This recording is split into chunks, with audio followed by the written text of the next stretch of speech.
పంపుమయ్య నీదు ఆత్మను పదిలముగదయతో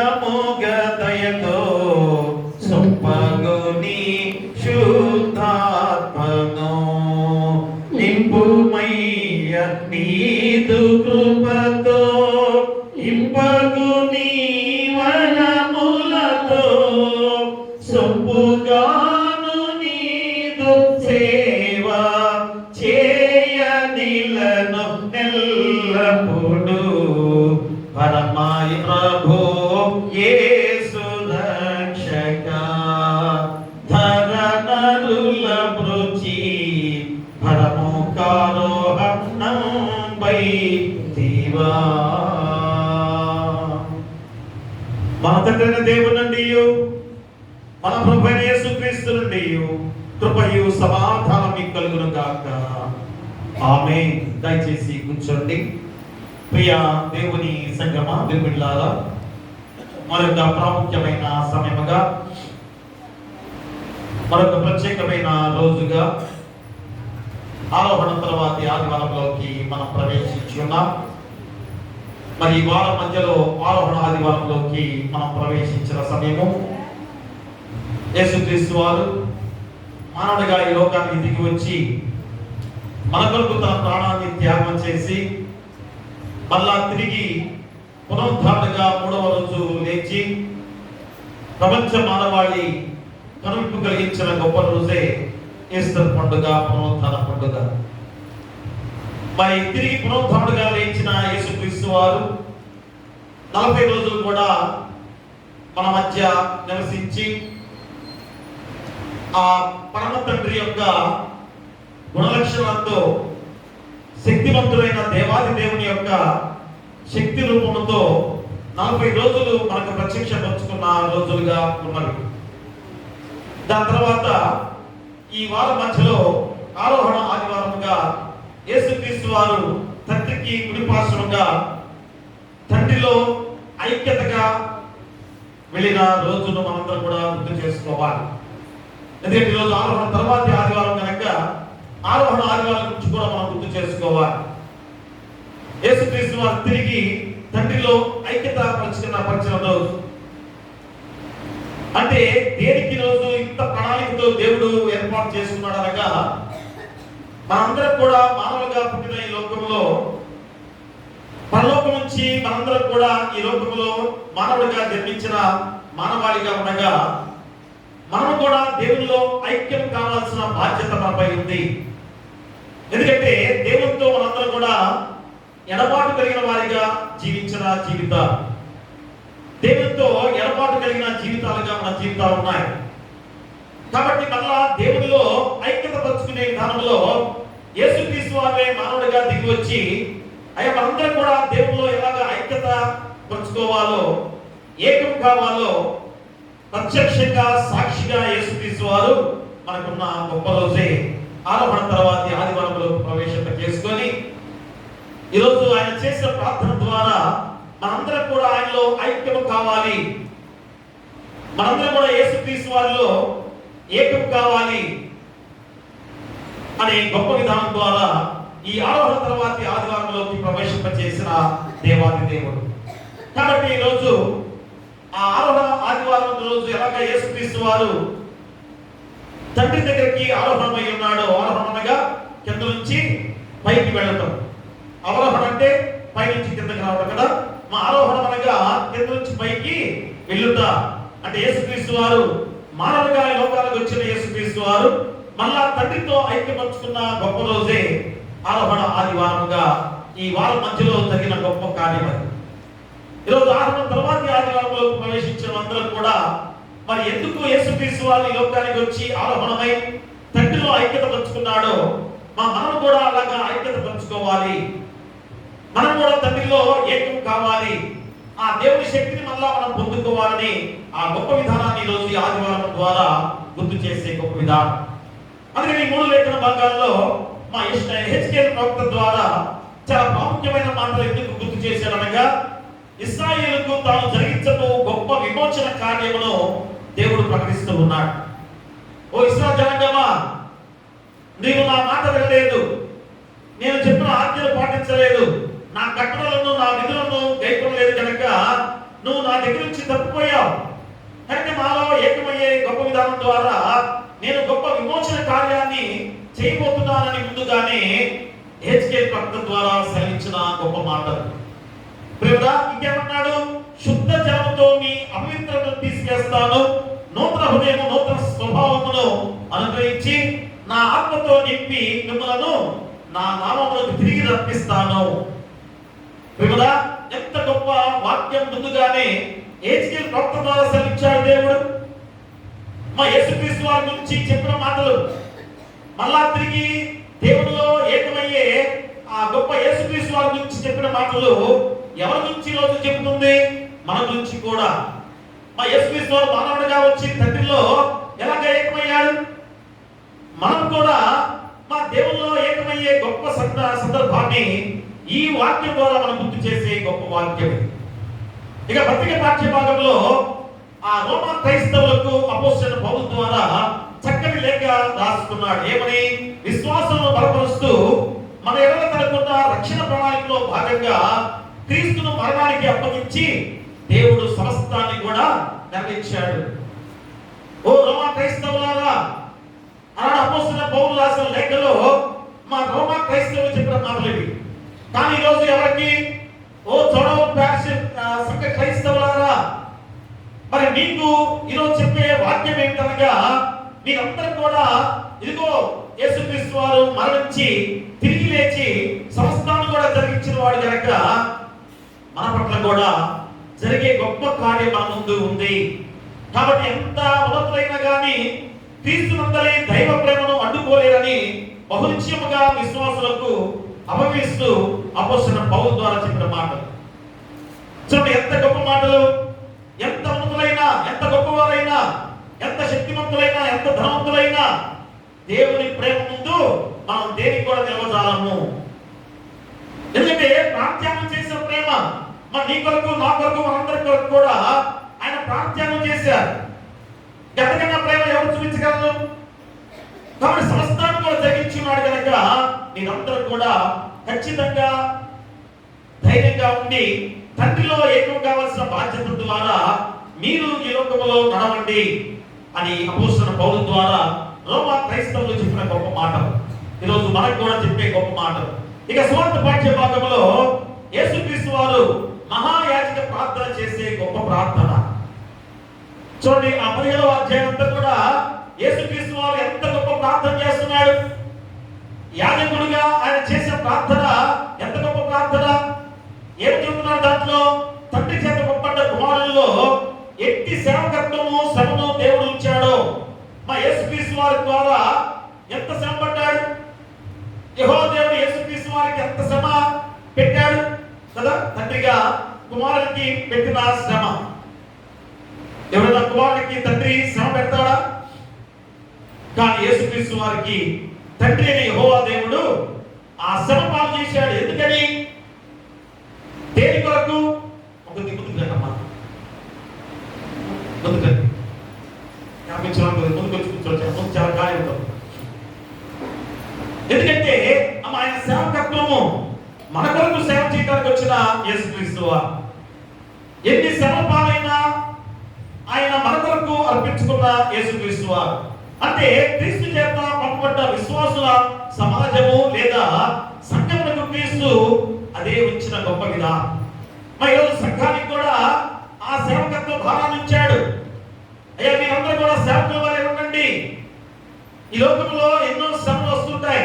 ఆ శ్రమలన్నీ అందరూ కూడా సహించుకొని వహించుకొని జీవించండి. ఎందుకంటే యేసుక్రీస్తు వారు ఎంత శ్రమ పాలయ్యాడు, ఎంత సేవగా ధర్మాన్ని పాటించాడు.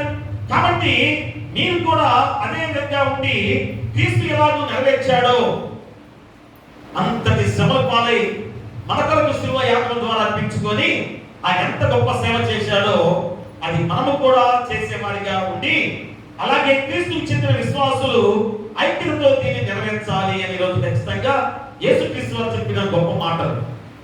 ఆ యాజక వృత్తిలో ఆయన చేసిన గొప్ప ప్రార్థన, మీరందరూ కూడా ఐక్యతగా ఉండండి, ఏకమై ఉండండి. యేసుక్రీస్తు వారిలో ఐక్యత కలిగి ఉండే వారిగా జీవించండి అంటాడు. అందుకని యేసుక్రీస్తు వారు మానవుడిగా వచ్చిన యేసుక్రీస్తు వారు తిరిగి తండ్రిలో ఐక్యత పంచుకున్న దేవాది దేవుడు. ఈరోజు మనం కూడా తండ్రిలో ఐక్యత కలిగే వారిగా ఉన్నాము అని గుర్తు చేస్తున్నాడు. ఉన్నారా? తండ్రిలో ఐక్యత పంచుకోవాలంటే మనం ఎంతటి పరిశుద్ధులుగా ఉండాలి, మనం ఎంతటి నీతిమంతులుగా జీవించాలి. అందుకనే మానవుడిగా వచ్చిన యేసుక్రీస్తు వారు ప్రత్యక్ష సాక్షి. మా మానవుడిగా వచ్చి ఏమైనా పాపం చేశాడా? ఎలాంటి తప్పిదనం చేశాడా? ఎన్ని శ్రమలు వచ్చినా కానీ ఏదైనా పాపంలోకి వెళ్ళాడా? నువ్వు అంటావేమో, నేను అంటానేమో, మనందరం అంటామేమో ఏమని, అయ్యా నాకు శ్రమ వచ్చాయి కనుక నేను పాపం చేశానండి, అయ్యా నాకు కష్టం వచ్చింది కనుక నేను తప్పిదం చేశానండి అంటారేమో కదా. అందుకనే సాక్షిగా యేసుక్రీస్తు వారు ఎన్ని శ్రమలు వచ్చినా కానీ ఓర్చుకొని సహించుకొని మన కొరకు శిలువ యాగం ద్వారా తండ్రిలో ఐక్యత పంచుకున్న యేసుక్రీస్తు వారు.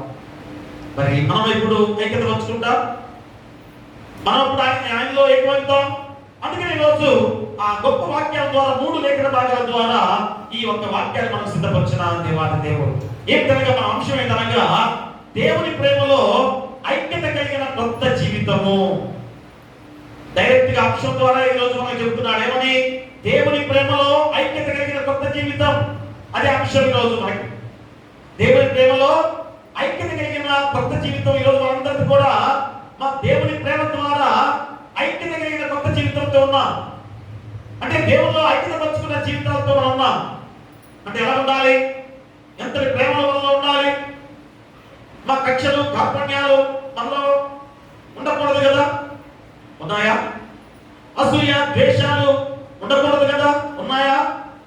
మా ఒకరి మీద ఒకరు కొట్టే చెప్పుకునే విధానంలో మనం ఉన్నామా? ప్రియ దేవుడిలారా, దేవుల్లో ఐక్యత పంచుకున్నామంటే మన నడవడిక, మన ప్రవర్తన, మన జీవితము కొత్త జీవితంగా మార్చబడింది కనుక మనం ఆ ప్రేమమూర్తిగా ఉండాలి. ఎదుటి వారి పట్ల ప్రేమ చూపించే మానవత్వంతో మనం ఈరోజు జీవించాల్సిన బాధ్యత మనపై ఉంది. కానీ ఈ లోకము ఎంత భయంకరంగా ఉందో, ఎంతటి క్రోధంతో ఇంకనూ జీవిస్తున్నామో గుర్తు చేసుకునే వాక్యమే ఈరోజు ఈ అంశం ద్వారా దేవుని ప్రేమలో ఐక్యత కలిగిన కొత్త జీవితం అనే అంశం ద్వారా గుర్తు చేస్తున్నాడు. మూల వాక్యంగా చూస్తే ఆ అపోస్తలుడైన పౌలు రోమీయులకు రాసిన పత్రిక 8వ అధ్యాయంలో 38, 39 వచనాలు మూల వాక్యంగా మనం చదువుకుందాం. మరణమైనను జీవమైనను దేవదూతలైనను ప్రధానులైనను ఉన్నవి అయినను రాబోవున్నవి అయినను అధికారులైనను ఎత్తైనను లోతైనను సృష్టింపబడిన మరి ఏదైనను మన ప్రభువైన యేసుక్రీస్తునందలి దేవుని ప్రేమ నుండి మనల్ని ఎడబాపనేరమని రూఢిగా నమ్ముచున్నాను. చూడండి ఎంత గొప్ప మూలవాక్యంలోనే ఎంత గొప్ప అర్థం చూపిస్తున్నాడు అక్కడ. మా ఖచ్చితంగా మరణమైనను జీవమైనను దేవదూతలైన ప్రధానులైనను ఉన్నవి అయినను రాబోవి అయినను అధికారులైనను ఎత్తైనను లోతైనను సృష్టించబడిన మరి ఏదైనను మన ప్రభువైన యేసుక్రీస్తునందలి దేవుని ప్రేమ నుండి మనల్ని ఎడబాపనేరమని రూఢిగా నమ్ముచున్నాను. అపోస్తలుడైన పౌలు దేవుని ప్రేమ గురించి ఎంత గొప్పగా చెబుతున్నాడు చూడండి. ఈరోజు అలాంటి ప్రేమ పొందుకున్న మనందరం కూడా మా దేవుని ప్రేమలో ఐక్యత కలిగి ఆ కొత్త జీవితాన్ని జీవిస్తున్నామా? అలాంటి కొత్త జీవితంతో మనం నడుస్తున్నామా? ఇంకనూ పాత కొత్త జీవితాలతోనే జీవిస్తూ అపవాది యొక్క కోరలో చిక్కుకొని ఇంకనూ శ్రమల పాలవుతున్నామా? అవుతున్నాం కదా. ఇంకనూ శ్రమల పాలవుతున్నాం. శోధనలు మనల్ని చుట్టుముడుతున్నాయి. ఎన్నో బాధలు మనకు చుట్టుముడుతున్నాయి. అంటే అర్థం ఏంటి? దేవుని ప్రేమలో ఐక్యత కలిగి కొత్త జీవితంతో లేము అని ఖచ్చితంగా ఈరోజు మనం గుర్తు చేసుకోవాలి. కాబట్టి ఎప్పుడైనా కానీ ఈ వాక్యం ద్వారా మనం తెలుసుకొని, అయ్యో దేవుని ప్రేమ నామే చూపించాడు కదా, ఆయన ప్రేమ నా కొరకే కదా ప్రాణత్యాగం చేసే ప్రేమ, మరి నాలో కొత్త జీవితం ఎలాగా లేకుండా పోయింది అని ప్రతి ఒక్కరూ కూడా ఆలోచన చేసుకోవాల్సిన గొప్ప సమయమే ఈరోజు. కాబట్టి మా మనిషి జీవితంలో చాలా మార్పులు ఎలాగా వస్తున్నాయో మనందరం కూడా తెలిసేది కదా. మా మనుషులు ఎలాగా మారిపోతున్నారో, పరిస్థితులు ఎలాగా మారుతున్నాయో, మా స్నేహాలు కూడా ఎలాగా మారిపోతున్నాయో, కానీ దేవుని ప్రేమ మాత్రమే ఇప్పుడు కూడా మారని ప్రేమగా ఉంది. ఇది ఏమంటారా కాదంటారా? ప్రియరా, మనలో ఎన్నో మార్పులు వచ్చాయి, ప్రతి విషయంలో కూడా ఎన్నో మార్పులు కలుగుతున్నాయి. కానీ దేవుని ప్రేమలో ఏమైనా మార్పు కలిగిందా? ఏ మాత్రం కూడా ఆయన ప్రేమలో ఏ మాత్రము మారదు అని గుర్తు చేస్తూ, మనల్ని శుద్ధి చేసే ఆ ప్రేమ, మనల్ని పవిత్రపరిచిన ప్రేమ మనందరూ గుర్తు చేసుకోవాల్సిన గొప్ప. అందుకనే ఈరోజు మనందరం కూడా ఒక కుటుంబంగా కలిపిన దేవుడు, మా ప్రేమే మనందరూ కూడా ఐక్యత పరిచిన దేవుడు. అంటే ఈరోజు మనందరం కూడా కుటుంబమే. కానీ ఈరోజు ఏం చేస్తాం? నీకు సంబంధించిన వారే కుటుంబంగా భావించి మా ఎదుటి వారిని కుటుంబంగా అనుకోకుండా వారి మీద కక్షలు కార్పణ్యాలు చేసుకునే రోజులుగా మనం జీవిస్తున్నాం. కానీ అలా ఉండకూడదు. మా అందరూ కూడా ఒకే కుటుంబం, మానవ జాతి అంతా కూడా కుటుంబంగా ఉండాలి అని ఎంత గొప్ప వాక్యం ద్వారా సెలవిస్తున్నాడు. కాబట్టి మా దేవుని ప్రేమ ద్వారా రక్షించబడ్డ ప్రజలు ఏక సమాజముగా ఏర్పడగా వారు ఏకముగా ఉండి దేవుని జీవితమును స్వభావమును లోకానికి ప్రత్యక్షపరిచే వారిగా ఉండాలి. యేసుక్రీస్తు ఎలాగా చూపించాడు మనకి మాదిరిగా? ఈరోజు మనం చూపించవద్దా? ఒకే సమాజముగా ఒకే విధంగా ఉండవద్దా? అందుకనే పూర్వకాలంలో మా ఆది కాలంలో ఆనాడున్న క్రైస్తవులు, ఆదిమ క్రైస్తవ సభ్యులందరూ కూడా ఏం చేసేవారు? ఈరోజు ఎంత ప్రయత్నం చేసినా కానీ సాధ్యమవుతుందా? ఆదిమ క్రైస్తవులు ఏం చేసేవారు? వారి దగ్గర ఉన్న ఆస్తి అంతా కూడా తీసుకొచ్చి ఉత్తరాలు పెట్టుకునేవారు. నీ దగ్గర ఆస్తి, నీ దగ్గర ఆస్తి, నా దగ్గర అంతా కూడా తీసుకొచ్చి ఉత్తరాలు పెట్టుకునేవారు. ఎవరికి ఏది కావాలో తీసుకొని చక్కగా మా ఒకే కుటుంబంగా ఉండేవారు. ఈరోజు మన కుటుంబాల్లో కూడా అంతే కదా. మా బిడ్డలకి అరే తీసుకొని పోవడానికి వెళ్తాం కదా, బయటపాటికి వచ్చే డబ్బులు నాకు తీసుకెళ్తాం అంటారా? కానీ ఆదిమ క్రైస్తవులుగా ఉన్న వారందరూ కూడా ఒక చోట వారి ఆస్తి అంతా కూడా పెట్టుకొని ఎంత కలిసిగా ఒకే కుటుంబంగా జీవించిన క్రైస్తవులు. ఈరోజు క్రైస్తవులుగా మనం ఎలా ఉన్నామో ఆలోచన చేసుకోవాలి. అననీయ సప్ఫీరాల విషయంలో జరిగిన పరిస్థితి, మా అననీయ సప్ఫీరాల పరిస్థితి, వాటిని కూడా ఆ రోజు ఉన్న ఆ సంఘ పెద్దల శిష్యులందరూ కూడా అందరూ కూడా ఏం చేసేవారు? వారి దగ్గర ఉన్న ఆస్తి అంతా కూడా అమ్ముకొని ఒక చోట తీసుకొచ్చి రావాలి కదా. కానీ వారిద్దరు అనుకున్నారు, అయ్యో మనం ఎలాగ తీసుకుని అక్కడ పెడితే మన పరిస్థితి ఏంటి అనుకుని అన్ని ఆస్తిలో సగం ఇంట్లో దాచిపెట్టుకుని వచ్చారు. ఏమైపోయారు ఇద్దరు కూడా? ఎలాగా మరణం పాలయ్యారో తెలుసు కదా. భయంకరమైన మరణానికి పాత్రులుగా. అంటే అర్థమేంటి? పరిశుద్ధాత్మను మోసపరచాల్సిన అవసరం ఏంటి నీకు? నిన్నేమో బలవంతం చేసావా? నీ పొలాన్ని అన్ని తీసుకొచ్చి ఇక్కడ పెట్టమని ఎవరని చెప్పారా? అందరు కలిసికట్టుగా మనం చేసుకుందాం అనుకున్నాం కాబట్టి నువ్వు తీసుకొచ్చావు పెట్టాలి. కానీ నువ్వు అమ్మిన పొలంలో సగాన్ని దాచిపెట్టుకుని వచ్చావు కదా. అంటే పరిశుద్ధాత్మను మోసపరిచావా?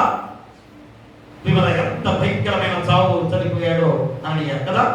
ఇంకా అననీయ సమాధి చేసి వారు తిరిగి వచ్చే లోపులోనే సప్ఫీరా కూడా మరణించిన క్షణం. అంటే భార్య భర్తలుగా ఏకమై పరిశుద్ధాత్మను మోసపరిచే విధానంగా ఈరోజు ఉంటున్నారా? దేవుడున్నారా? కాబట్టి ఆదాము హవ్వల వలె మన ఇంకనూ మోసపోవాల్సిన అవసరత లేదు అని గుర్తు చేస్తున్నాడు. కాబట్టి ఈరోజు కుమారుడైన మా యేసుక్రీస్తు వారు పరిపూర్ణ మానవుడిగా ఏ పాపం చేయకుండా మన పాపాల నిమిత్తము శిలువ బలియాగంగా అర్పించుకొని తిరిగి పునరుద్ధరణై 40 రోజులు మన మధ్యలో నివసించి ఎన్నో సందర్భాల్లో ప్రత్యక్షపరుచుకున్న యేసుక్రీస్తు వారు ఈరోజు మా పునరుద్ధరణ అయిన తర్వాత ఆరోహణమైన యేసుక్రీస్తు వారిని మళ్ళా మనం గుర్తు చేస్తున్నాం. లోకాసు వార్త 24వ అధ్యాయంలో ఎందుకంటే జరిగిపోయిన దాన్ని మళ్ళా మనం గుర్తు చేసుకోవాలి కదా. ఆరోహణ ఆదివారంలో యేసుక్రీస్తు వారు ఎలాగ ఆరోహణ అయ్యాడో మనం గుర్తు చేసుకోవాలి కదా.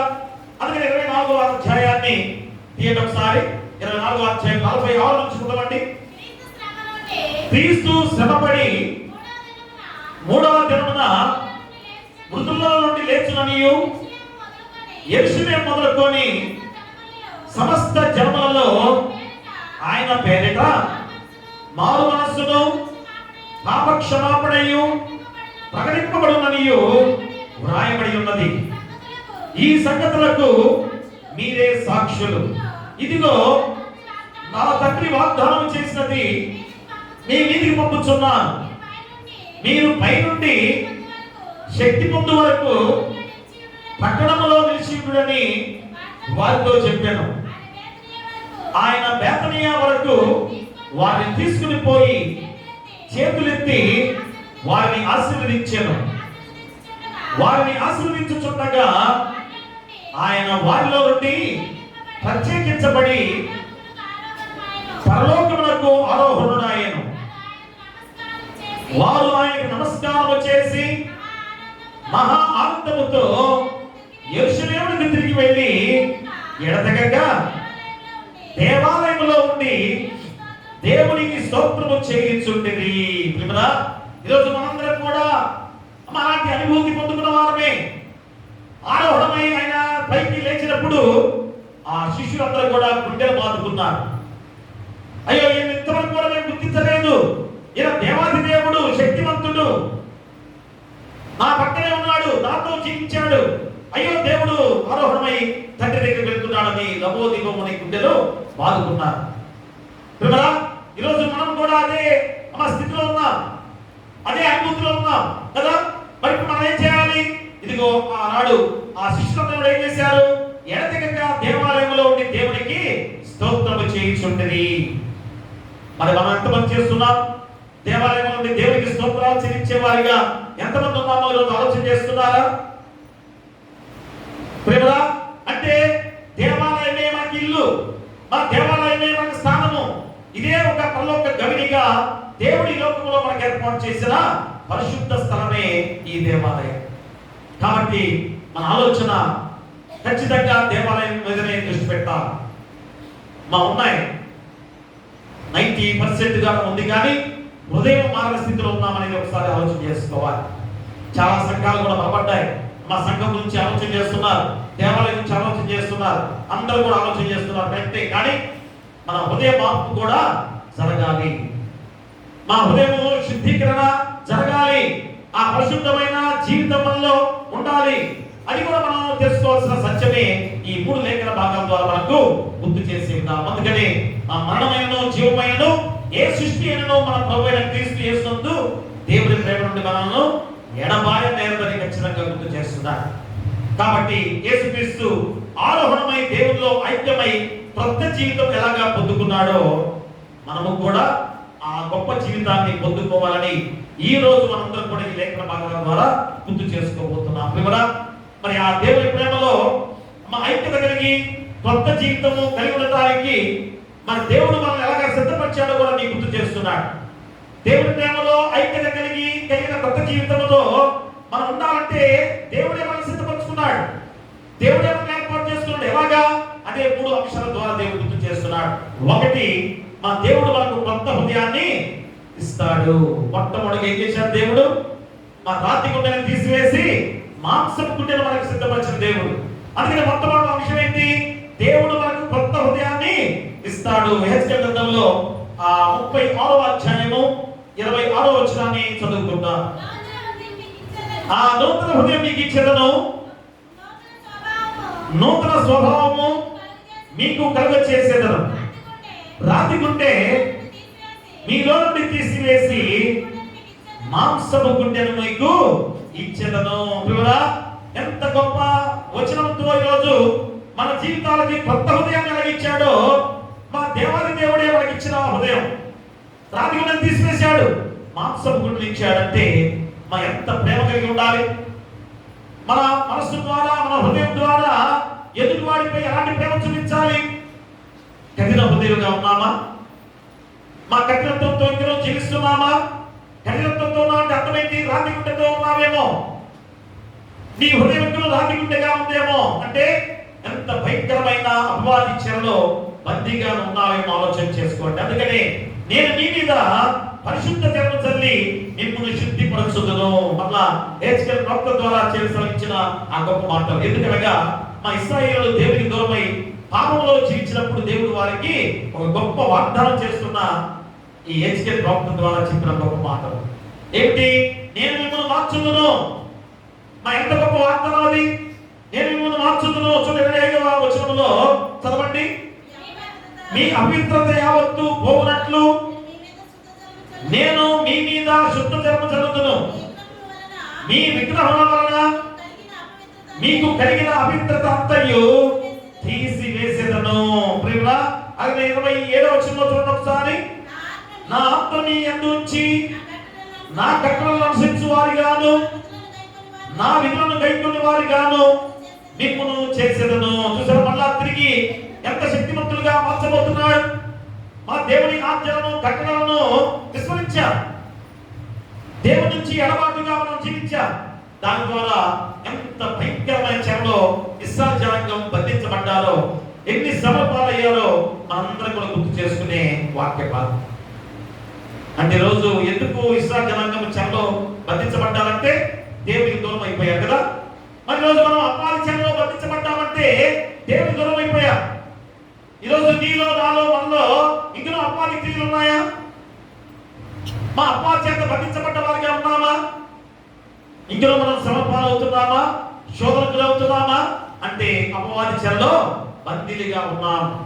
అంటే మనలో ఇంకనూ నూతన హృదయంగా జీవించిన హృదయాలుగా లేకుండా పోయాయి. కాబట్టి ప్రియ దేవుని బిడ్డలారా, ఒక్కసారి మనం ఆలోచన చేసుకుంటే మనిషి బయట ప్రవర్తనను కొంతవరకు మార్చగలడు, కానీ హృదయాన్ని మార్చేది ఎవరు? ఎవరు?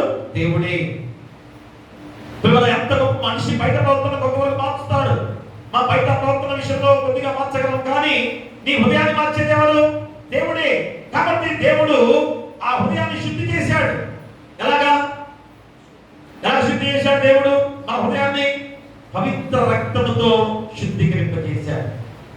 ఆయన పవిత్ర రక్తంతో నిన్ను శుద్ధీకరింపజేశాడు. ఇంకేమైనా చేయగలరా? అదే దేవుని ప్రేమలో కలిగిన ఆ గొప్ప ఐక్యత, కొత్త జీవితంతో కూడిన జీవితముగా ఉన్న విధానం. కాబట్టి మా దావీదు పాపంలో పడిన తర్వాత దేవుని దగ్గర వచ్చి శుద్ధ హృదయం కలిగి చేయమని ప్రార్థించాడు. చూడ దావీదు ఎంత ప్రార్థించాడు. చూడ కీర్తన గ్రంథంలో 51వ అధ్యాయం చూడండి ఒకసారి. 51వ అధ్యాయం 10వ వచనం. దేవా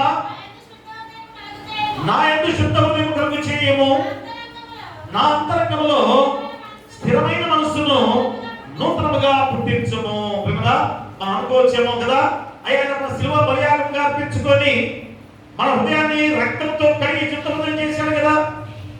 చేశాడు, కానీ నువ్వు మళ్ళా ఆ పాత కొత్త జీవితాలతో జీవిస్తుంటే నీ హృదయం ఎలాగా కొత్త జీవితంగా ఉంటుంది.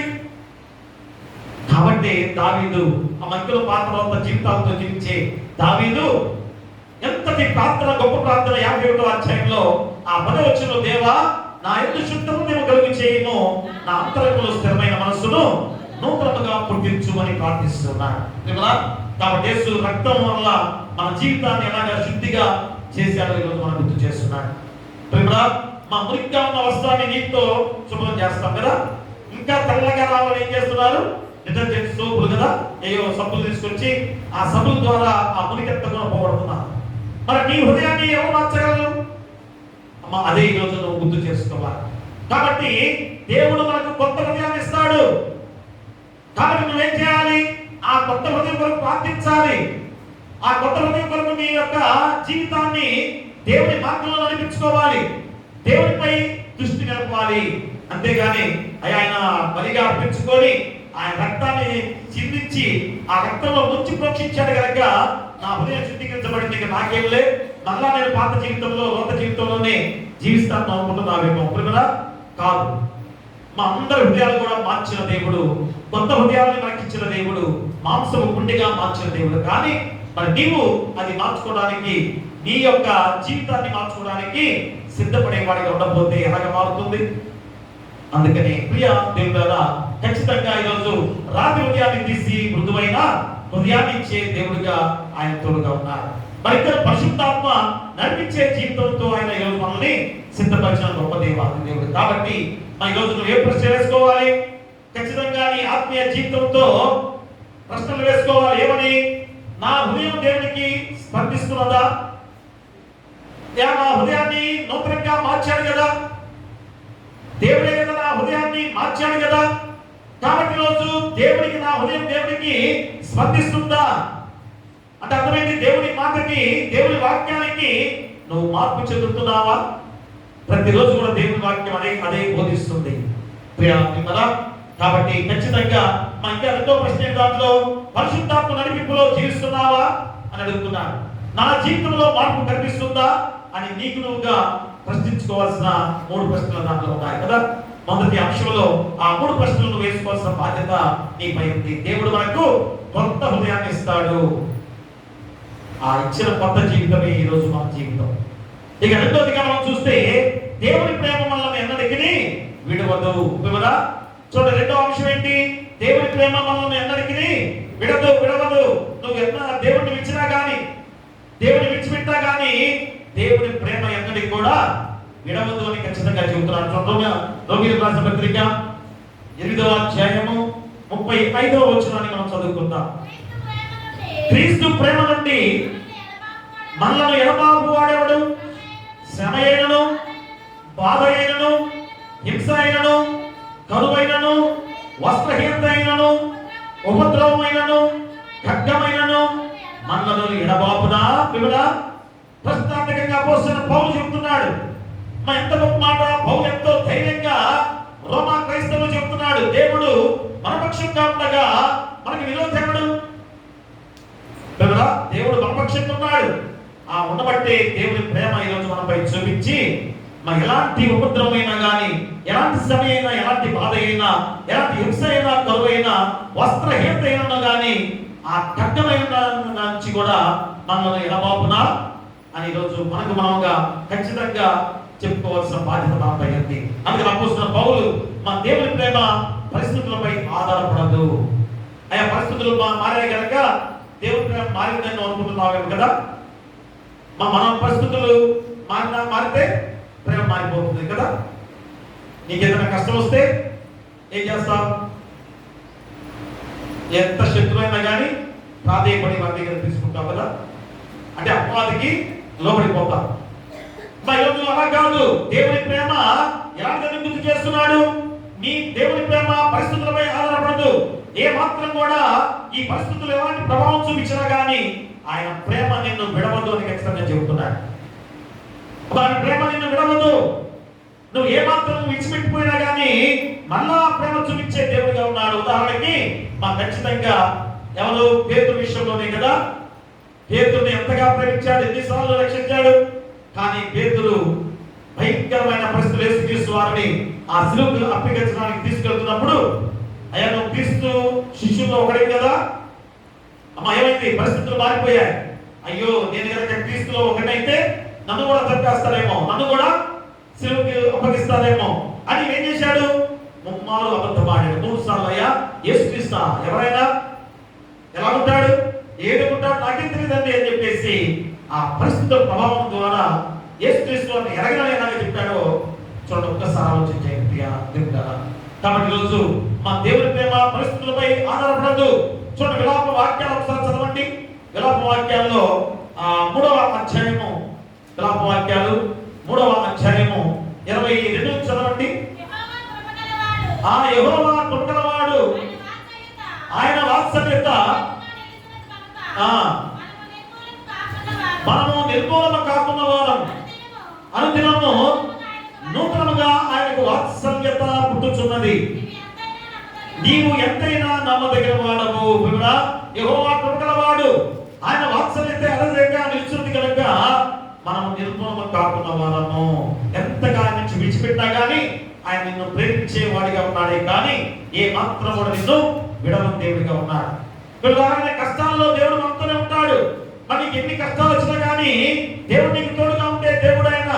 ఉదాహరణకి ఎవరు? షద్రక్ మెషక్ అబేద్నెగోలు కదా. ఏం చేశారు? వారిని ఏం చేశారు? షద్రక్ మెషక్ అబేద్నెగోలు దానియేలు గ్రంథంలో ఏం చేశారు? అగ్నిగుండంలో వేశారు కదా.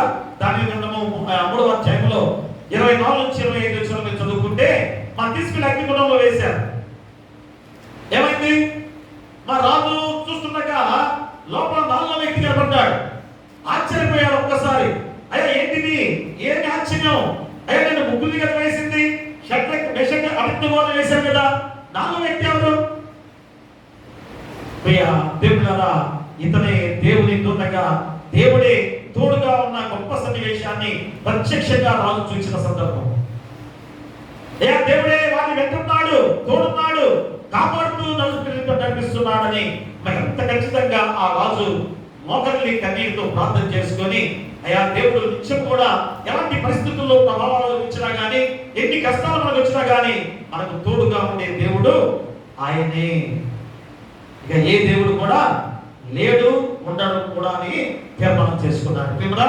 కాబట్టి క్రీస్తులో మనం జయశీలులు అని ఈరోజు మనం గుర్తు చేసుకోవాలి. మనం విజయం సాధించుకున్నాం. యేసుక్రీస్తు వారి ద్వారా మనందరూ కూడా అపవాదిపై జయం పొందుకున్నాం కనుక ఖచ్చితంగా మనం భయపడవద్దని మళ్ళీ గుర్తు చేస్తున్నాడు. నిరాశపడవద్దని గుర్తు చేస్తున్నాడు. దేవుని ప్రేమలో నిలిచి ఉండండి అని మళ్ళీ గుర్తు చేస్తున్న అపోస్తలుడైన పౌలు మాటలు, ఆ రోమా సంఘానికి చెప్పిన గొప్ప మాటలు. ఈరోజు ఆ మాటలే మన సంఘానికి చౌడవరం ఫ్యాన్షిప్ కూడా అని గుర్తు చేస్తున్నారు. ఎందుకంటే మా చూస్తున్న కుటుంబాల్లో కొన్ని సంఘటనలు జరిగాయి. ఉదాహరణకి చనిపోయారు. మా పరిస్థితులు కొన్ని సందర్భాలు కదా, ఒకేసారి ఇద్దరు మన ఇద్దరు సంఘటనలు కదా, ఇద్దరు కుటుంబాలు ఇద్దరు మరణిస్తే ఏమనుకుంటాం సహజంగా, ఏంటండి ఒకేసారి ఇద్దరు మరణించడం ఇంట్లో మాకు ఎంత బాధ కదా. ఒకరు మర్చిపోవాలనిచ్చినప్పుడు చూస్తే కన్నీటి వ్యధ భయంకరంగా ఆలోచిస్తుంటారు. మళ్ళా కొద్ది రోజులకు మరొక చనిపోయారు. ఆ బాధ తట్టుకోగలమా, వర్ణించగలమా? చూడండి, అప్పుడు ఎలాంటి మనకి మన హృదయము ఎలా అనిపిస్తుంది? అయ్యో ఏంటి, దేవుడు ప్రేమ మనల్ని విడిచిపెట్టాడా, దేవుడు మనల్ని విడిచిపెట్టాడా అనుకుని నిరాశపడే సందర్భాలు చాలా మందికి వస్తుంటాయి. అలాగే కొంతమంది ఎంతో ప్రేమతో అక్కజల్ల కుటుంబాలు ప్రేమతో ఉండి అప్పుడే కొద్ది కాలం క్రితంగా మనతో మధ్యలో వచ్చి కలిసిపోయి చక్కగా మన కుటుంబాల్లో కొద్దిగా మరణాలు వచ్చి కొన్ని సందర్భాల్లో కొన్ని సంఘటనలు జరిగిన సందర్భాల్లో ఆ సందర్భాల్లో మన మనసుకు ఎలా అనిపిస్తుంది? అయ్యో దేవుడు మనం విడిచిపెట్టాడా, ఏంటి మనపై కక్ష పెట్టాడా, మనపై ఇలాంటి ప్రభావం చూపించాడా అని మనం అనుకునే సందర్భాల్లో కూడా చాలా మన కుటుంబాల్లో జరిగి ఉంటాయి కదా. ఏదో ఒక సందర్భంలో అలాంటి పరిస్థితులు మనపై జరిగి ఉంటాయి. కానీ దేవుని ప్రేమ ఎలాంటి పరిస్థితుల్లో కూడా విడవని ప్రేమతో దేవుడు మనకు తోడుగా ఉన్నాడు అని మళ్ళా నీకు ఈరోజు అపోస్తలుడైన పౌలు ద్వారా రోమా సంఘానికి ఎలా చెప్పాడో మనం గుర్తు చేస్తున్నాడు. మళ్ళా తిరిగి ఎంత శక్తివంతులుగా మార్చే దేవుడు ఉన్నాడు. మా యోబు జీవితం లాగానే వీళ్ళందరూ మరణించారు, ఆస్తి అంతా పోయింది, మా శరీరం అంతా కూడా బక్కచికి శరీరమైపోయింది. అయినా దేవుని ప్రేమ నన్ను వెంటాడుతుంది, దేవుని ప్రేమ నాలో ఉంది, దేవుడు నా తోడుగా ఉన్నాడని తీర్మానం చేసుకున్న యోబు చివరికి ఏమయ్యాడు? రెండింతల ప్రేమ పొందుకొని అంతకన్నా గొప్ప ఆస్తివంతుడయ్యాడు, శక్తివంతుడయ్యాడు. ఈరోజు మనం కూడా అలాంటి నిరాశపడకుండా భయపడకుండా దేవుని ప్రేమలో నిలిచి ఉంటే మళ్ళా తిరిగి గొప్ప శక్తివంతులుగా మార్చే దేవుడు నీకు తోడుగా ఉన్నాడు. ఇక మూడవదిగా చివరిగా క్రీస్తులో ఐక్యత దేవుని మహిమను తెలియజేస్తుంది. చూసారా, మా క్రీస్తులో ఐక్యత ఏం తెలియజేస్తుంది? దేవుని మహిమను తెలియజేస్తుంది. చూడండి, మొట్టమొదటి ఏం చెప్పాము? దేవుడు మనకి కొత్త హృదయాన్ని ఇస్తాడు. రెండోది, దేవుని ప్రేమలను ఎన్నటికీ విడవదు. మూడోది, క్రీస్తులో ఐక్యత దేవుని మహిమను తెలియజేస్తుంది. ఈరోజు యేసుక్రీస్తు వారు కూడా మానవుడికి వచ్చిన వాడే. ఎప్పుడైతే తిరిగి పునరుద్ధారణగా లేచాడో అమ్మ దేవుని మహిమ ఎలా వచ్చింది? శక్తివంతులుగా మారిపోయాడు, దేవుని మహిమను పొందుకున్నాడు, మళ్ళా తిరిగి దేవుల్లో ఐక్యత పంచుకున్న వాడిగా ఉన్నాడు. అదే శక్తి రోజు నీలో నాలో మనందరిలో కూడా ఆ మహిమలో ఉంది. మా మహిమలో ఉంది. రెండో ఆరాధనలో ఆ మహిమ గురించి నేను చెప్తాను. మైక్ ద్వారా వినేవాళ్ళు వినండి దయచేసి.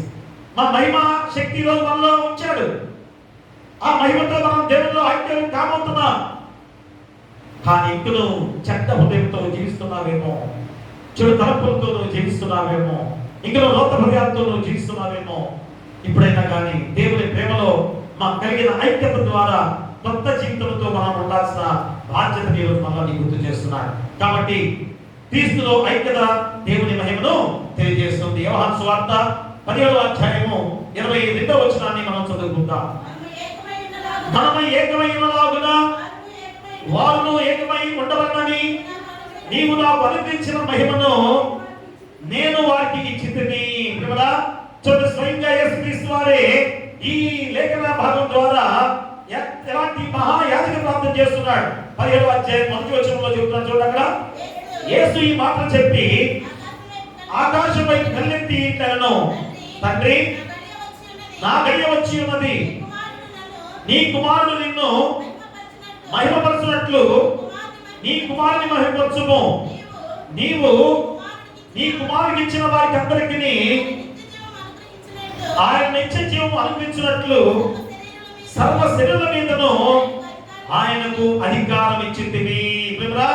మొట్టమొదటి వచనంలోనే 2-3 వచనంలోనే ఆ నిత్య జీవం అనిపించినట్లు సర్వ శరీరుల మీదను ఆయనకు అధికారం ఇచ్చింది.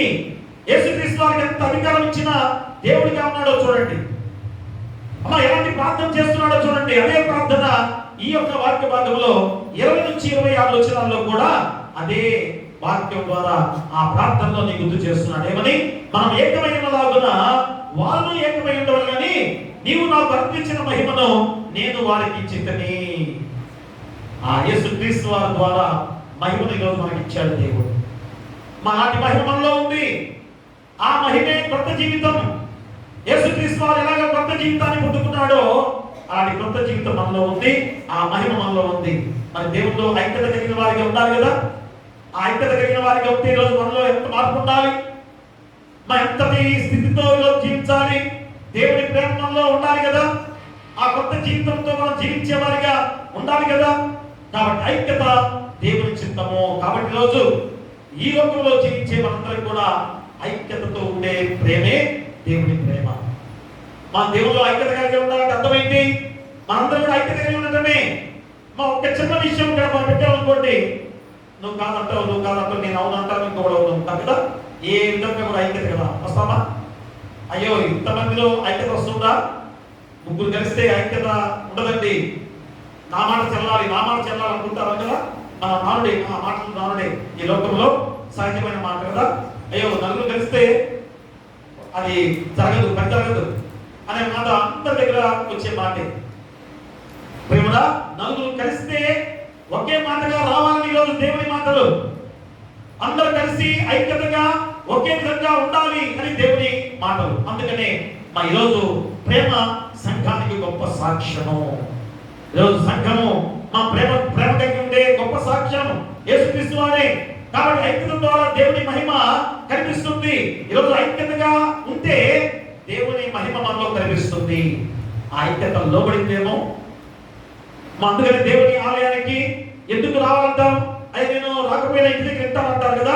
మా దేవుని ఆలయంలో ఐక్యతగా కనిపిస్తుంది. కొద్దిగా నీవు కొంతమంది ఎవరైనా శత్రువు ఉన్నా కానీ ఏం చేస్తారు? దేవుని ఆలయంలో చక్కగా కలిసి కూర్చుంటారు.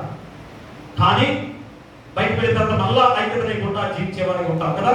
అలా ఉండకూడదని దేవుడు దీని ద్వారా ఒక సాదృశ్యంగా మనం ఐక్యత కలిగి ఉండటమే దేవుని మహిమ అని గుర్తు చేస్తున్నాడు.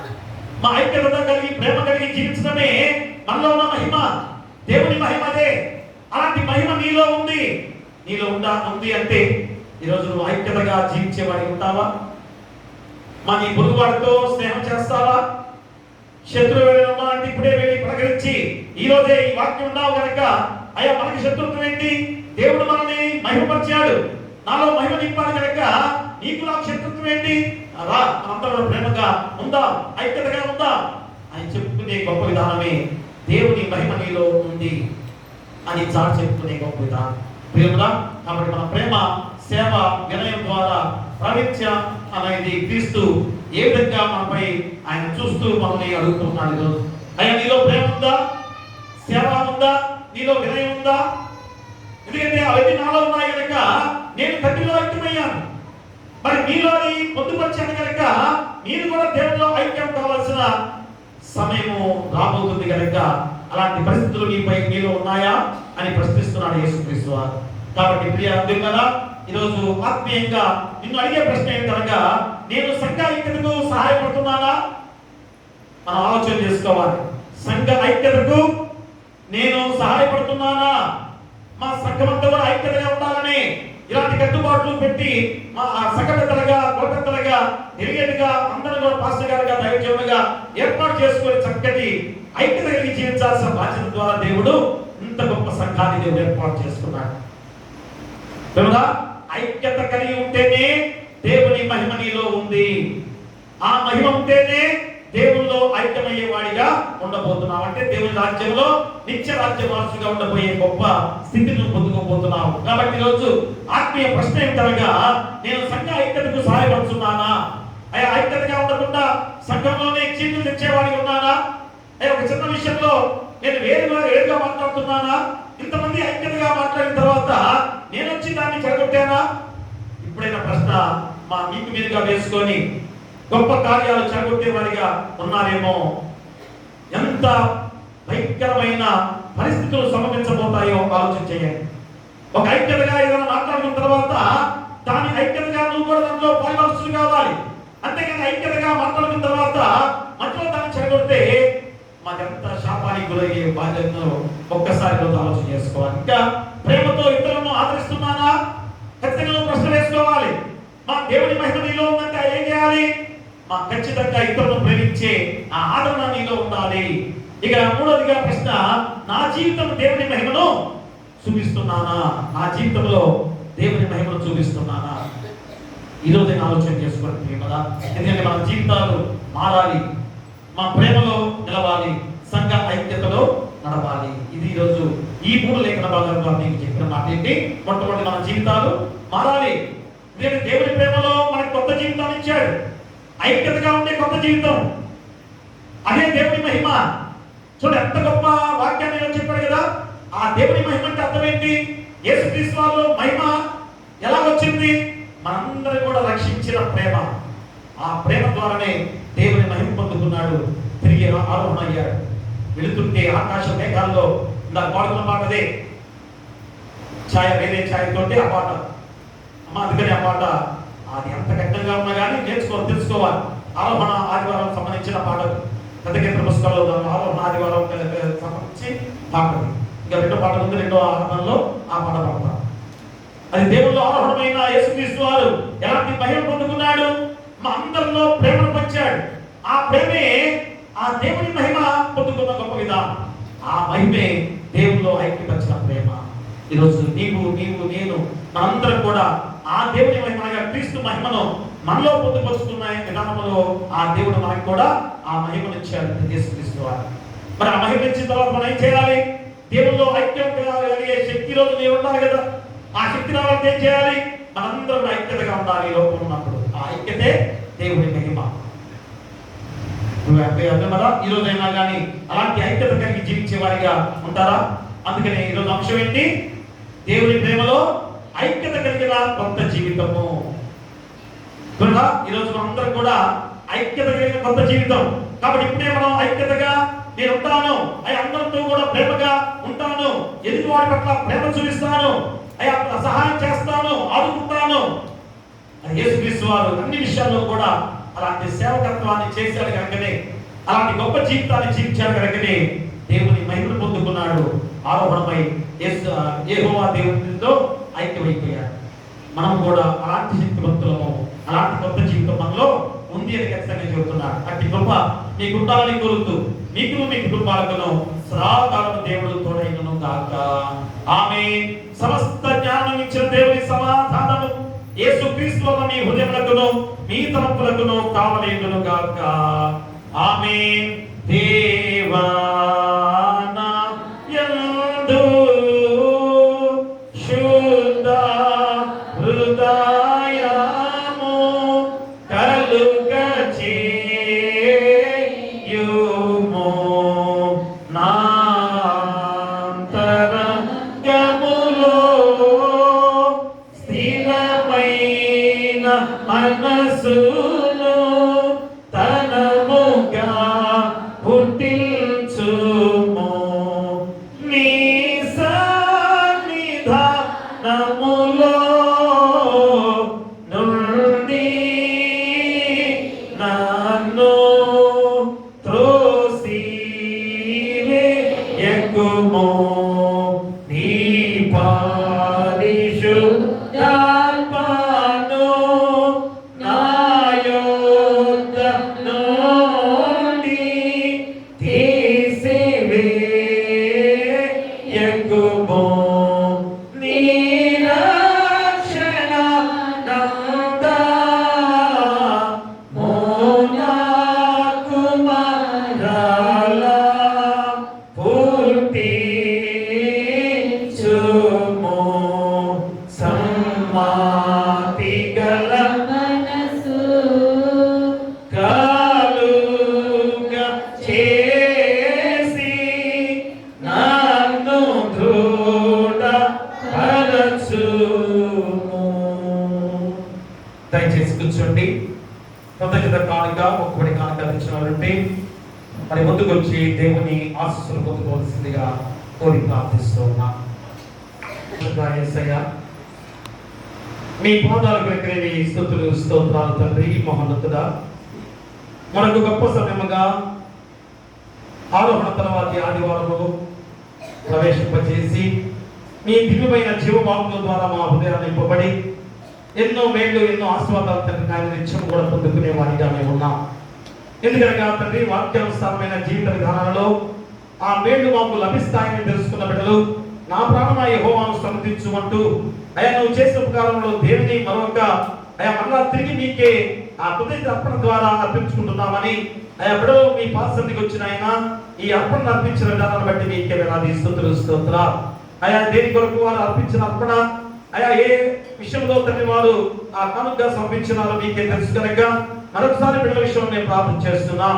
అయ్యా ఆరోగ్య విషయాల్లో ఎక్కువగా మేము తండ్రి లోకములో అనారోగ్యత పాలై అపవాది మమ్మల్ని ఎంతగా బలహీనపరిచే విధానాలు కాబట్టి అలాంటి అనారోగ్యం నుంచి కాపాడి అయ్యా మంచి ఆరోగ్యాన్ని అనుగ్రహింపజేసేందుకు మీకే వేలాది స్తుతులు స్తోత్రాలు.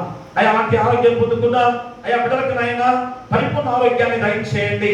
అయ్యా వారికి ఇంకా ఏ శోధన రాని ఇక్కడ మీరు ఎక్కడ భద్రపరచుకోండి. అలాగే ఉద్యోగస్తులుగా కూలి పనులు చేసుకునేవారు ఇంకా నాయన వాహనాల ద్వారా వ్యాపారాల ద్వారా అయితే వ్యవసాయం ద్వారా లాభదాయకంగా వచ్చిన విధానాలలో పాడి పశువుల ద్వారా కూడా వచ్చిన లాభదాయక విధానాలలో సమర్పించిన ఈ కాలంలో బట్టి అయా వారి యొక్క ప్రతి విషయంలో కూడా కాచి కాపాడి వారు చేసిన ఉద్యోగాల్లో కానీ కూలి పనుల్లో కానీ అయా వ్యవసాయంలో కానీ వ్యాపారంలో కానీ ఇంకా ఆయన పాడి పశువుల ద్వారా చేసే విషయంలో పాడి పశువులు మంచి ఆరోగ్యాలు కానీ ప్రతి విషయంలో కూడా మీ కృప ద్వారా అయా మంచి ఆరోగ్యాలతో మంచి లాభదాయకంగా నడిపించే బాధ్యత దయచేయమని ప్రార్థన చేస్తున్నాం. అలాగే జన్మదిన వేడుకలు ఎన్నింగ్ యానివర్సరీ జరుపుకునే బిడ్డ విషయంలో కూడా కాను సమర్పించున్నారేమో అయా వారికి నూతన జీవితంగా నూతన సంవత్సరాన్ని దాయడం ద్వారా ఇంకా ఏ శోధన రానియకుండా ఈ నూతన సంవత్సరంలో గొప్ప కార్యాలు జరిగే బాధ్యత దయచేయండి. మీరు కుటుంబాలు జరిగిన గొప్ప కార్యాలు తలబోసుకొని ఈ కానుక సమర్పించున్నారేమో ఇంకా అట్టి గొప్ప కార్యాలు కుటుంబాల్లో అద్భుతమైన కార్యాలతో నడిపించే బాధ్యత దయచేయండి. మరి ఈ రీతిగా అయ్యా మీరు చేసిన మేలు మర్చిపోకుండా సమర్పించిన ఈ కానుక బట్టి వారి కుటుంబాలను ముప్పదంతులుగా అరవదంతులుగా నూరంతులుగా పరిపచేసి అయ్యా అత్యధిక ఆశీర్వాదాలు ఇందుగా మెండుగా వారిపై గమనించమని అయ్యా వారి గృహాలను కూడా మీ దేవదూతల కంచెగా ఉంచమని నీ కుమారుడు మా ప్రభువైన యేసుక్రీస్తు ద్వారా వేడుకొంచున్నాము తండ్రి. ఆమేన్. తండ్రి కుమార పరిశుద్ధాత్మ త్రియేక దేవుని దీవెన మీ పాసంలో నిల్చొని మరి ఆ పరిశుద్ధాత్మ అర్పించిన బిడ్డగా ఉండగా ఈ బిడ్డకును వారి గృహాలకును వారి గృహంలో నివసిస్తున్న ప్రతి బిడ్డకును సదాకాలము తోడైన గాక. ఆమేన్.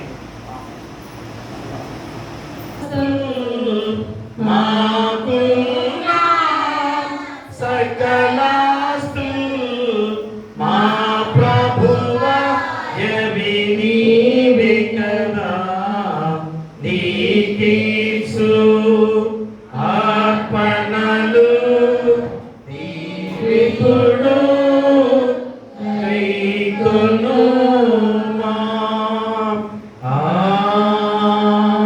ఆమేన్. ప్రార్థిద్దాము.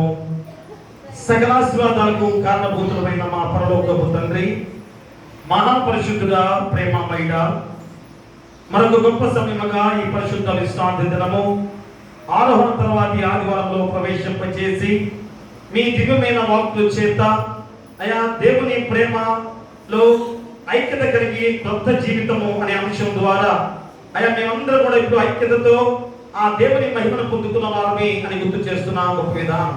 కాబట్టి తండ్రి అయా మీ హృదయము ఏ విధంగా దేవుని ప్రేమలో అయా మాకు నూతన హృదయాన్ని దయచేసిన దేవాది దేవుడిగా ఉన్నారని గుర్తు చేస్తూ అయా తండ్రి నాయన దేవుని ప్రేమ ఎప్పుడు కూడా విడవదు అని కూడా గుర్తు చేసి ఉన్నారు. అయా దేవుని మహిమ ఈ రోజు మాపై ఇచ్చిన గొప్ప విధానం తండ్రి.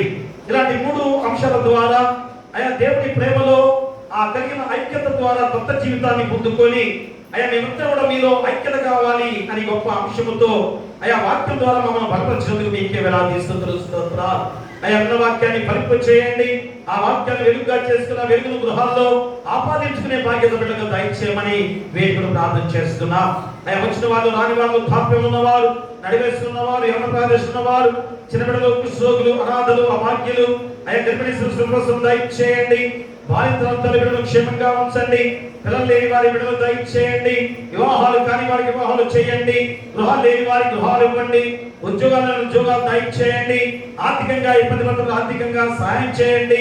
అయ్యా విధవల పక్కన వ్యాఖ్యం చేస్తూ మీ కృపా ఆశీస్సులతో వారికి ఆర్థికంగా కూడా అయ్యా బలపరచమని వేడుకలు ప్రార్థన చేస్తున్నా. అలాగే నాయన కష్టమైన పనులు చేసుకునే బిడ్డల విషయంలో కానీ, అనారోగ్యంతో బాధపడుతున్న బిడ్డల విషయంలో ఎవరైతే సంఘంలో కానీ, గ్రామంలో కానీ, హాస్పిటల్లో ఉన్నారో యేసు నామములో గద్దించి మీ హస్తాలతో తాకి ముట్టి స్వస్థపరచమని వేడుకలు ప్రార్థన చేస్తున్నాం. అలాగే తండ్రి నాయన మిర్చి యార్డులో పనులు చేసేవారు, మిర్చి యార్డులో కానీ మిర్చి పనులు తొలియాలు తీసే బిడ్డల విషయంలో కూడా ప్రార్థన చేస్తున్నాం. కష్టమైన పనులు చేసుకుంటూ ఎండల్లో ఎంత కష్టపడుతూ పనులు చేస్తున్నారేమో ఎందుకనగా తండ్రి నాయన అధికారులు, ప్రభుత్వాధికారులు శ్రమిస్తున్నారు.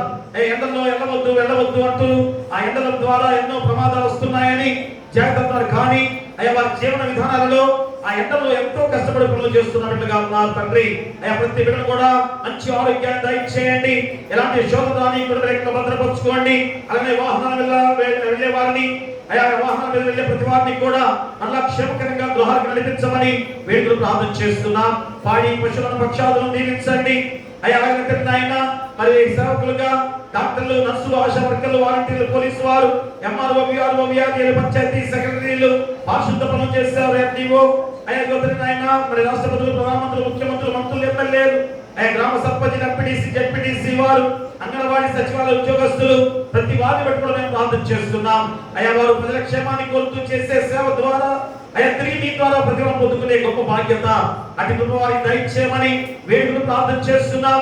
అలాగే ఆయన ఈ గొప్ప సమయంలో అనారోగ్యంతో బాధపడుతూ ఆయన మరి మా సంఘంలో ఎంతమంది ఉన్నారు. గుండె ఆపరేషన్లు, తల ఆపరేషన్లు, కాలు గాయాలు, వెన్నుపూస గాయాలు, వేరే జ్వరాలతో కానీ, వేరే కడుపులో గడ్డలు, థైరాయిడ్ సమస్య, చర్మ వ్యాధులు, కాలు గాయాలు, కాలు తీసేసిన దానాలు కానీ, షుగర్లు, బీపీలతో ఉన్న బిడ్డలందరి విషయంలో కూడా మేము ప్రార్థన చేస్తున్నాం. యేసు నామములో గద్దించి మీ హస్తాలతో తాకి ముట్టి స్వస్థపరచమని వేడుకలు ప్రార్థన చేస్తున్నాం. అలాగే నాయన ఈ గొప్ప సమయంలో నూతన దేవాలయ నిర్మాణ విషయంలో కూడా అంతకన్నా గొప్ప దేవాలయం నిర్మించాల్సిన బాధ్యత ఈరోజు సంఘంపై ఉంది. అటు కృప మా బిడ్డలపై కుమ్మరించమని ముందుకు నడిపించే బాధ్యత దయచేయమని వేడుకలు ప్రార్థన చేస్తున్నాం. ఉద్యోగస్తులు, రాకపోకలు తోడుగా ఉండండి. చదువుకునే బిడ్డలు సెలవు ఇచ్చి ఉన్నారు. హాస్టల్లో వేరే చదువు ద్వారా ఉన్న బిడ్డలు చాలా మంది ఉన్నారు. వేరే వ్యక్తులు ఆయన కోర్సు ద్వారా ఎగ్జామ్స్ రాసే బిడ్డగా ఉన్నారు. వారందరూ కూడా ఆయన బలపరిచి చక్కటి విజయాలతో మంచి ఉద్యోగాల్లో, చదువు ద్వారా ప్రమోషన్తో వచ్చే బాధ్యత సెలవు ద్వారా ఇంట్లో ఉన్న ప్రతి బిడ్డ కూడా ఎలాంటి ఆటంకంగా ఎక్కడెక్కడికో వెళ్లకుండా తన సమక్షంలో ఉండి చక్కగా బిడ్డలు ముందుకు సాగే బాధ్యత దయచేయండి. ఎందుకంటే అపవాది పుంచి ఉన్నది బిడ్డల్ని ఎక్కడికో నడిపించి ప్రమాదాలు తీసుకొచ్చే సమయం తండ్రి. కాబట్టి ఈ సెలవుల్లో తల్లిదండ్రులు కూడా ప్రతి నిమిషం కూడా బిడ్డలు ఎక్కడికి వెళ్ళారు, ఏం చేస్తున్నారని వాకం చేయాలి తండ్రి ఆయన. ఎందుకంటే ఎన్నో ప్రమాదాలు చూస్తున్నాం, జరుగుతున్నాయి. కాబట్టి ఆయన ఈ సెలవు దినాల్లో బిడ్డలను జాగ్రత్తగా చూసుకోవాల్సిన బాధ్యత వారిపై ఉంది. బిడ్డలందరూ కూడా తల్లిదండ్రుల సమక్షంగా ముందుకు సాగాల్సిన బాధ్యత ఉంది. అంటే కృప మా సంఘంలో, మా గ్రామంలో జరిగించే దానంలో మీ పరిశుద్ధాత్మ శక్తి ద్వారా నడిపించండి. అలాగే సమర్పించిన ఈ కానుకలు బట్టి, కృతజ్ఞత కానుకలు, మొక్కుబడి కానుకలు, దశభాగాలు, ప్రథమ ఫలాలు తెచ్చిన వారు బట్టి, గుప్పడి బియ్యాన్ని తీసుకొచ్చిన వారు బట్టి వారి కుటుంబాలను ముప్పదంతులుగా, అరవంతులుగా, నూరంతలుగా ఫలింపచేయండి.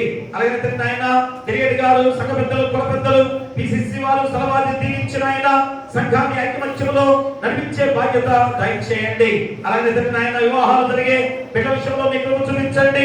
ఎలాంటి ఆనందం జరగకుండా నడిపించమని వేడుకలు ప్రార్థన చేస్తున్నాం. అలాగే మా సంఘంలో ఎలాంటి శోధన రానియకుండా ఐకమత్యంతో, సహోదర ప్రేమతో, ప్రేమలు, అనురాగాల మధ్య జీవించే బాధ్యతగా, ఎలాంటి శోధన రానియకుండా ప్రతి గృహంలో కూడా అద్భుతమైన కార్యాలతో, మీ పరిశుద్ధాత్మ కార్యాలతో నడిపించే బాధ్యతగా ప్రతి గృహాల చుట్టూ కూడా, సంఘం చుట్టూ, గ్రామం చుట్టూ కూడా మీ దేవదూతల కంచెగా ఉంచమని నీ కుమారుడు మా ప్రభువైన యేసుక్రీస్తు ద్వారా వేడుకొంచున్నాము తండ్రి. ఆమేన్. పరలోకమందున మా తండ్రి, నీ నామం పరిశుద్ధపరచబడును గాక, నీ రాజ్యం వచ్చును గాక, నీ చిత్తం పరలోకమందు నెరవేర్చును, భూమి యందు నెరవేరును గాక. నలుగున ఆహారం నేను మాకు దయచేయము. ఆయన అపరాధము చేసిన వారిని క్షమించు ప్రకారము మా అపరాధములను క్షమించుము. శోధన నుండి దుష్టులను రక్షించుము. రాజ్యమును శక్తియు మహిమయు నిరంతరము నీవై ఉన్నవి. ఆమేన్. ఆమేన్. దయచేసి కూర్చోండి. బాప్తిస్మ కార్యక్రమం ఉంది. ఒక్క 10 నిమిషాలు బాప్తిస్మ కార్యక్రమం ఉంది. ఎలా దయచేసి బాప్తిస్మ తీసుకుని వెళ్ళండి. తల్లి గారి తండ్రి గారి సంగతి గారి తండ్రి.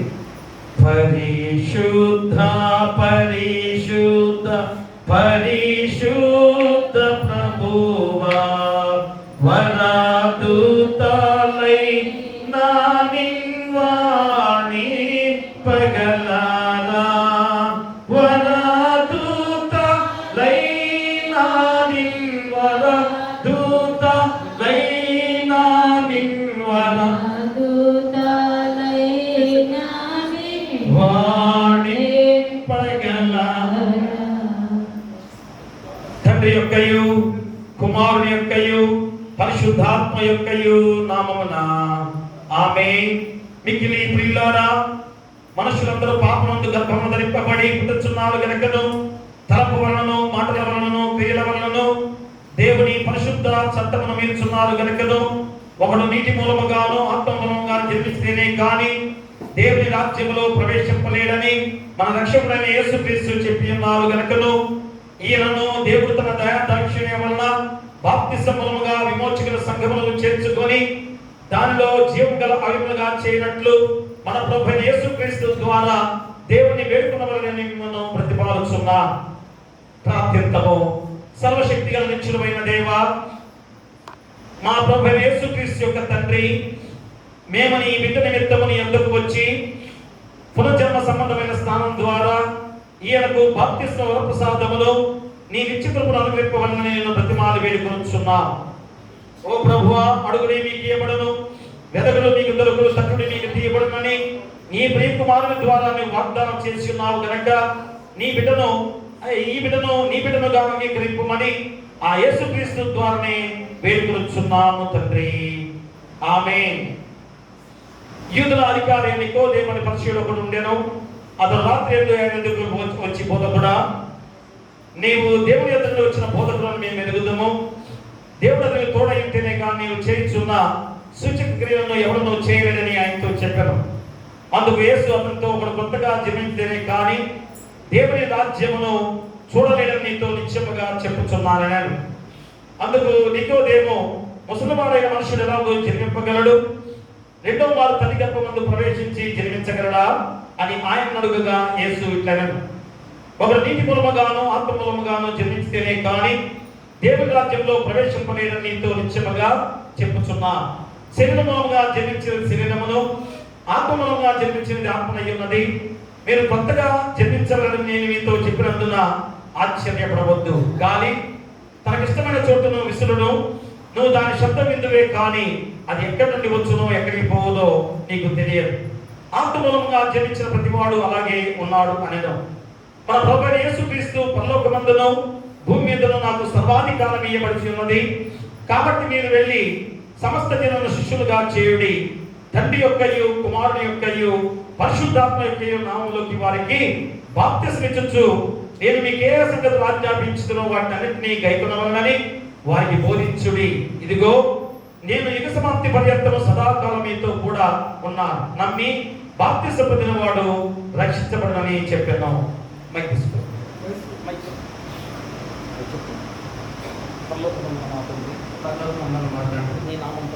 నీ నామం పరిశుద్ధపరచబడును. నీ రాజ్యం వచ్చుగాక. నీ చిత్తము పరలోకమందు నెరవేర్చు. భూమి యందు నెరవేరుగాక. మా అనుదిన నేడు మాకు దయచేయి. మా యెడల అపరాధం చేసిన వారిని మేము క్షమించిన ప్రకారం మా అపరాధములను క్షమించు. శోధనలోనికి ఏక కీడు నుండి మమ్మల్ని తప్పించు. రాజ్యమును శక్తి మహిమయు నిరంతరము నీవై ఉన్నది. ఆమేన్. మిక్కిలి ప్రియులారా, మీరు ఈ బిడ్డకు పరిశుద్ధ బాప్తిస్మం ఇచ్చుటకు వచ్చి ఉన్నారు. మన ప్రభువైన యేసుక్రీస్తు ఈ బిడ్డను చేర్చుకొని ఆశీర్వదించి పాపం నుండి ఈ బిడ్డను విడిపించి పరలోక రాజ్యమును నిత్య జీవనం అనుగ్రహించగలరని ఈ సంఘం ప్రార్థించిన విధం మీరు విని ఉన్నారు. మరియు మనం ప్రార్థించినవని ఇచ్చిదని తన పరిశుద్ధ వాక్యమందు మన ప్రభువైన యేసుక్రీస్తు వాగ్దానం చేసినట్లు మీరు విని ఉన్నారు. ఆయన ఆ వాగ్దానం తన మట్టుకు తాను దృఢ నిశ్చయముతో నెరవేర్చును. కాబట్టి క్రీస్తు ఇట్లు వాగ్దానం చేసినందువల్ల మీరు సంఘం ఎదుట ఈ వాగ్దానం చేయవలెను. సాతానును వాని క్రియలన్నిటిని, లోకం యొక్క వ్యర్థాతిశయమును, ఘనమును, లోక సంబంధమైన దురాశలన్నిటిని, శరీర సంబంధమైన పాపేచ్ఛలను వెంబడింపక వాటి వల్ల ప్రేరేపబడక వాటిని నీవు విడిచిపెట్టుచున్నావా? విడిచిపెట్టుచున్నా. కాబట్టి క్రీస్తు వాగ్దానం చేసినందువల్ల మరి సాతాను వారి క్రియలన్నిటిని, లోకం యొక్క వ్యర్థాతిశయమును, ఘనమును, లోక సంబంధమైన దురాశలని, శరీర సంబంధమైన పాపేచ్ఛలను వెంబడింపగా వాటి వల్ల ప్రేరేపబడక ఆంధ్ర ఎవెంజలికల్ క్రైస్తవ మరి బిడ్డలుగా మీరు విశ్వాసం ఒప్పుకునే వారిగా ఉండాలని కోరుతూ ఆ విశ్వాసము ఇప్పుడు ఒప్పుకోవాల్సిందిగా కోరి ప్రార్థిస్తున్నాం.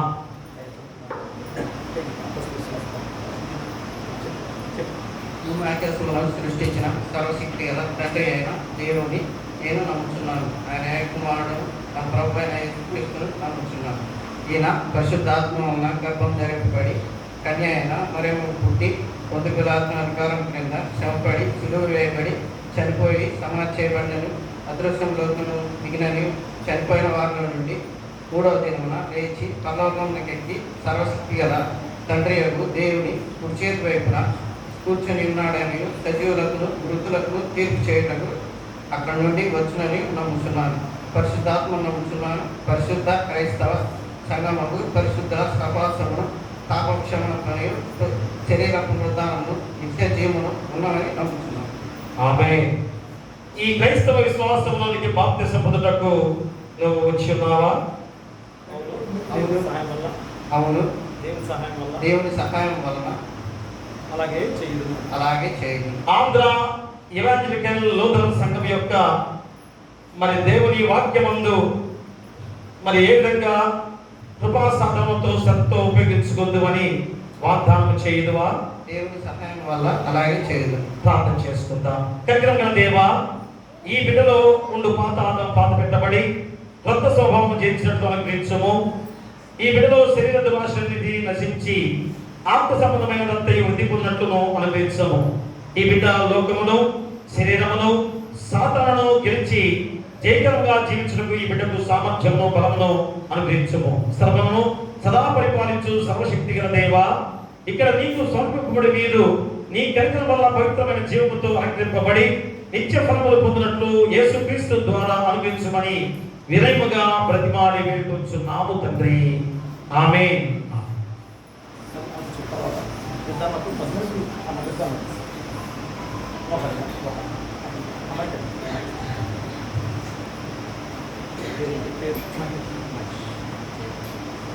మహేష్ బాబు, నేను తండ్రి యొక్కయు కుమారుని యొక్కయు పరిశుద్ధాత్మ యొక్కయు నామమున నీకు బాప్తిస్మిచ్చుచున్నాను. ఆమేన్. సిలువ వేయబడిన క్రీస్తుని కలిగిన నీవు మీదట ఒప్పుకొనవలననియు క్రీస్తు శక్తి కలిగి లోకముతోనూ పాపముతోనూ సాతానుతోనూ ధైర్యముగా పోరాడుచు మన పర్యంతము క్రీస్తు యొక్క నమ్మకమైన సేవకులుగా ఉండవలనని నీ మీద సిలువ గుర్తు వేయుచున్నాను. ఆమేన్. మన ప్రభువైన యేసుక్రీస్తు యొక్క తండ్రి సర్వశక్తి గల దేవుడు నీతి మూలముగాను పరిశుద్ధాత్మ మూలముగాను నిన్ను మరలా జన్మింపచేసి నీ పాపలన్నిటినీ క్షమించెను. ఆయన తన కృప చేత నిత్య జీవనకై నిన్ను బలపరచును గాక. ఆమేన్. నీకు సమాధానము కలుగును గాక. ఆమేన్. ఆ నిర్ధారణ కూడా ఇద్దాం. మిక్కిలి ప్రియులారా, మీరు పరిశుద్ధ బాప్తిస్మమందు మన ప్రభువైన యేసుక్రీస్తు వలన అంగీకరింపబడి ఆయన పరిశుద్ధ సంఘములోని అవయములుగా చేయబడుతుంది. మన ప్రభు యొక్క ఆజ్ఞానుసారముగా మీరు దైవవాక్యం నేర్చుకొని ఆయన చిత్తమును గురించి, ఆయన కృపా సువార్తను గురించి తెలుసుకుని ఉన్నారు. ఇప్పుడు క్రీస్తు అందరి మీ విశ్వాసమును దేవుని చిత్తమునకును ఆజ్ఞలకు విధేయులై మీ జీవితకాలం అంతా నడుచుకున్నటకు మీ దృఢమైన నిశ్చయమును మీ బాప్తిసం బట్టి మీరు నెరవేర్చుటకు బద్దులై ఉన్న మీ క్రైస్తవ విధులను ఈ సంఘం ఎదుట బాహాటముగా ఒప్పుకున్న నిర్ధారణ పొందవలసి ఉన్నారు. కాబట్టి నేను మీలో ప్రతిపాదన అడుగులేమనగా, బాప్తిస్మందు మీ పేరిట చేయబడిన గంభీరమైన వాగ్దానము దేవుని ఎదుటను ఈ సంఘం ఎదుటను తిరిగి చేసి మీ అంతట మీరే వాటిని స్థిరపరిచి మీకు ప్రతిగా అప్పుడు కూరుకున్నవన్నీ నెరవేర్చుటకు మీరు బద్దులై ఉన్నారని ఒప్పుకొనుచున్నారా? ఒప్పుకొనుచున్నాను. సాతానును వాని క్రియలన్నిటిని, ఈ దుష్టలోకం యొక్క వేడుకలను, దంభమును, శరీర సంబంధమైన పాపేచ్ఛలని విడిచిపెట్టుచున్నారా? విడిచిపెట్టుచున్నాను. సర్వశక్తి గల దేవుని నమ్ముచున్నారా? అవును. భూమాకాశములను సృష్టించిన సర్వశక్తి గల తండ్రి అయిన దేవుని నేను నమ్ముతున్నాను. యేసుక్రీస్తును నమ్ముచున్నారా? ఆయన కుమారుడును మన ప్రభు అయిన యేసుక్రీస్తును నమ్ముచున్నాను.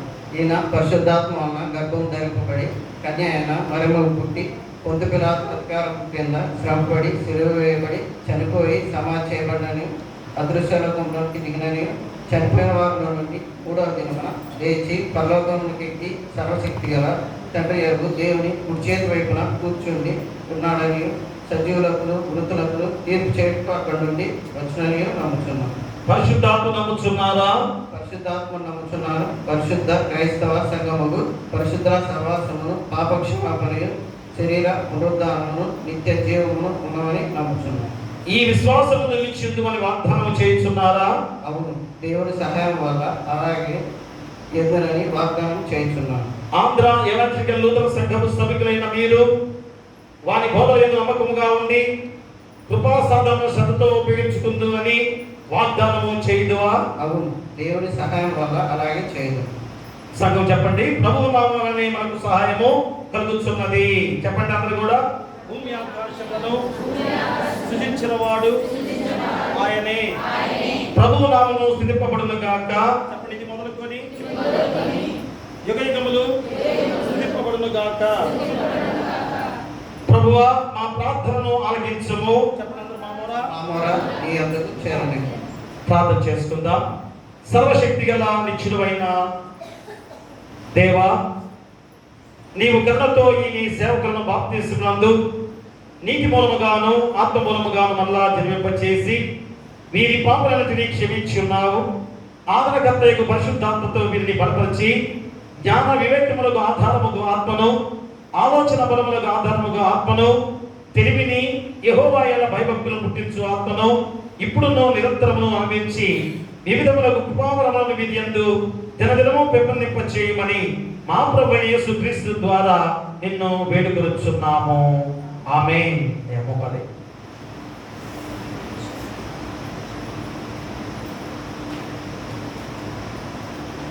యేసుక్రీస్తు నిమిత్తముగా నీ విశ్వాసమందు బలపడి కృపయందు పెంపారి శ్రమలలో ఓర్పు కలిగి నిత్య జీవమును గురించి దివ్యమైన నిరీక్షణ కలిగినట్లు మన పరలోకపు తండ్రి పరిశుద్ధాత్మ వరమును నీలో నూతనపరిచి వృద్ధి పొందించును గాక.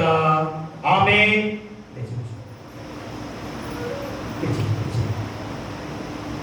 మీరు ఎవరిని ఒప్పుకొని సేవించడానికి వాగ్దానం చేసి ఉంటినో ఆ ప్రభువైన యేసు నామమున మీరు ఈ సంఘములో సభికులై ఉన్నారని ఇందు మూలముగా నేను ప్రకటించుచున్నాను. మరియు ప్రభు రాత్రి భోజనం పుచ్చుకున్నటకును ఈ సంఘమున చెందు ఆత్మీయ హక్కులన్నిటి యందు పాలు పుచ్చుకున్నటకును మీకు అధికారం ఇచ్చుచున్నాను. ఆమేన్. ఈ సంఘం సభ్యులైన మీరు వీరిని మీ తోటి సభ్యులుగా అంగీకరించి మీ సహోదరులుగాను క్రీస్తు యేసునందు వారసులుగాను ఒప్పుకొని దేవుడు తన పరిశుద్ధాత్మ మూలమున వీరి యందు ఆరంభించిన కార్యమును సంపూర్తి చేయనట్లు ఎల్లప్పుడూ ప్రార్థించవలెనని మిమ్మల్ని హెచ్చరించుచున్నాను. ఆమేన్. ప్రభు మీతో ఉండును గాక.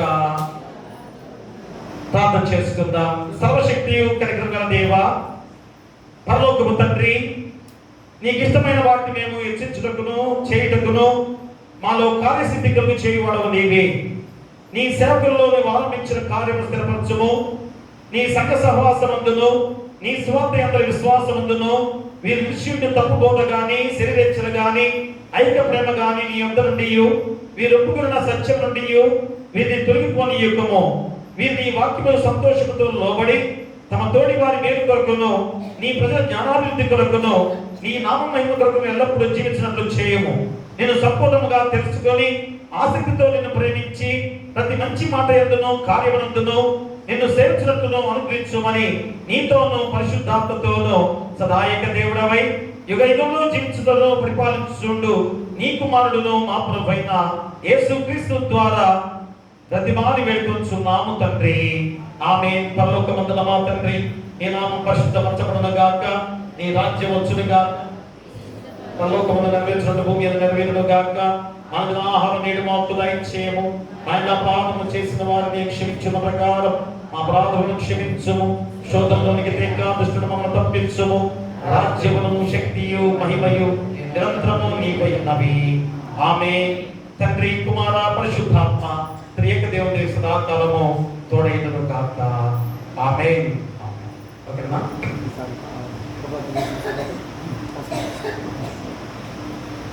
దయచేసి గమనించండి. వివాహ ప్రారంభం ఉన్నాయి.